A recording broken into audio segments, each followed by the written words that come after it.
ফুলবাড়িয়া বাস টার্মিনালে উচ্ছেদ অভিযানের সময় এই ঘটনা ঘটে এবং এখনো কিন্তু এখানে উচ্ছেদ অভিযান চলমান রয়েছে।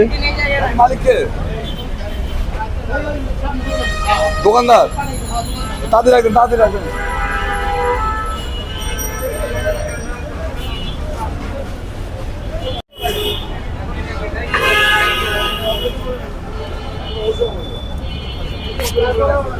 দর্শক, ফুটপাতের উপরে অবৈধভাবে গাড়ি পার্কিং করে রেখে গিয়েছে একজন এবং তাকে কিন্তু খুঁজে পাওয়া যাচ্ছে না ম্যাজিস্ট্রেটের উপস্থিতিতে এবং তার নির্দেশে মামলা কথা বলা হয়েছে এবং জরিমানার কথা, কিন্তু অনেক খোঁজাখুঁজির পরেও ওই গাড়িটির মালিককে খুঁজে পাওয়া যাচ্ছে না।